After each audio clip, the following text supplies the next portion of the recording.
Darurat remblong Anies, langkah menjaga popularitas di Medan, ditulis oleh T. Nugroho di siwa.com.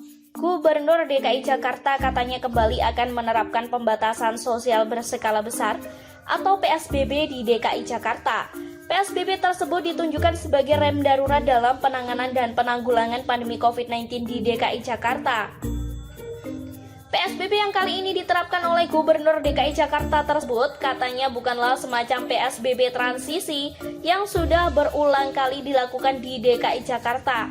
Akan tetapi, lebih mirip kepada PSBB yang pernah dilakukan pada awal-awal terjadinya pandemi COVID-19.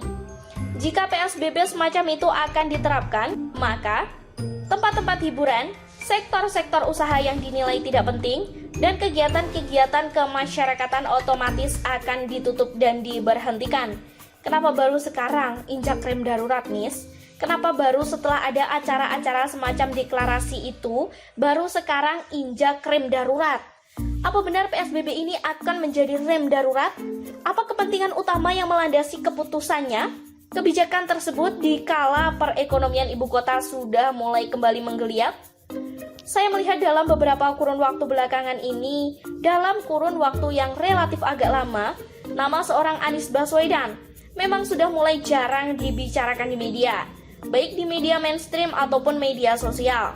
Jarang, bukan berarti tidak sama sekali, tetapi intensitas percakapan dan berita yang menyinggung nama seorang Anies Baswedan memang dalam beberapa kurun waktu belakangan ini sudah mulai jarang, mulai surut, mulai menghilang, mungkin juga mulai tidak dianggap oleh sebagian pihak. Media-media mungkin juga sudah mulai malas memberitakan tentang Anies Baswedan, tentang kebijakan-kebijakannya sebagai seorang gubernur DKI Jakarta. Mungkin media sudah menilai bahwa pemberitaan terkait Anies Baswedan dan berbagai kebijakannya selama ini tidak memberikan dampak finansial yang bagus bagi mereka. Jarang dibaca orang. Jikapun ada yang baca, pasti tidak bisa menutup biaya untuk menerbitkan berita tersebut. Ya mau gimana, selama ini pemberitaan yang terkait dengan Anies Baswedan dan berbagai kebijakannya selalu menuai pro dan kontra. Media tahu bahwa jika hal tersebut terus-menerus mereka lakukan, mereka terus-menerus memberitakan tentang Anies Baswedan, maka mereka bisa menjadi semacam kendaraan gratis bagi Anies untuk mempertahankan popularitasnya.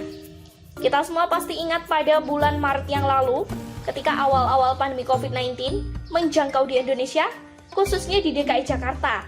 Anies Baswedan tiba-tiba menerapkan status tanggap darurat bencana di DKI Jakarta. Yang dampak paling terlihat dari kebijakan tersebut adalah bukannya bisa untuk mengantisipasi penyebaran COVID-19 di DKI, tetapi malah menimbulkan kekacauan sosial yang relatif besar.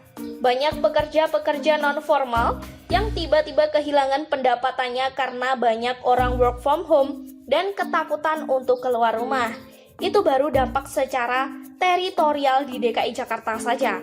Dampak lebih besarnya adalah terjadi migrasi besar dari DKI Jakarta ke berbagai wilayah asal para pekerja non-formal tersebut.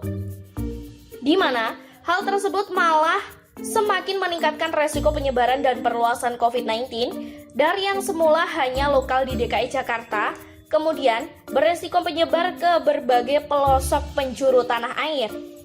Lalu apa dampaknya jika Anies Baswedan kembali akan menerapkan PSBB di Jakarta?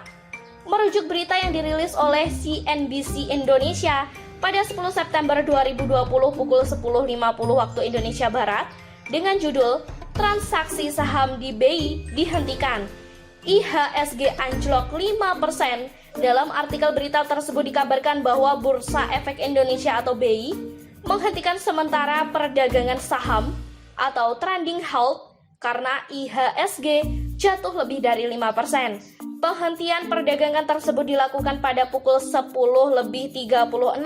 waktu Indonesia Barat.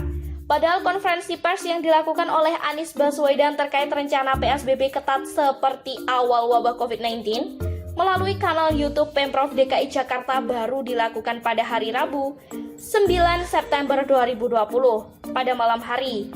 Tetapi keesokan harinya, yaitu pada hari Kamis, sudah terkena dampak sentimen negatif, IHSG anjlok 5%. Sungguh, daya rusak dari kebijakan prematur tersebut nyata sekali adanya. Dalam waktu yang diperlukan untuk melihat dampaknya sangat singkat sekali. Belum genap 24 jam konferensi pers dilakukan, IHSG sudah anjlok 5%. Perekonomian yang sudah kembali menggeliat seperti akan kembali terjun bebas. Dana-dana dari program PEN atau Pemulihan Ekonomi Nasional yang sudah banyak dikucurkan oleh pemerintah pusat sepertinya akan menguap begitu saja dengan adanya kebijakan ngawur dari Gubernur DKI Jakarta tersebut. Ratusan triliun uang dari program PEN mungkin akan lenyap, menguap tak berbekas dan tak berguna. Hanya karena sebuah kebijakan prematur yang diambil oleh Gubernur DKI Jakarta. Apakah kebijakan PSBB ketat di DKI Jakarta seperti wabah COVID-19 tersebut benar-benar untuk kepentingan masyarakat? Atau semata hanya untuk menjaga popularitas nama seorang Anies Baswedan di media saja, agar tidak semakin hilang termakan oleh isu lain yang lebih seksi? Yang bisa menjawabnya hanya Anies.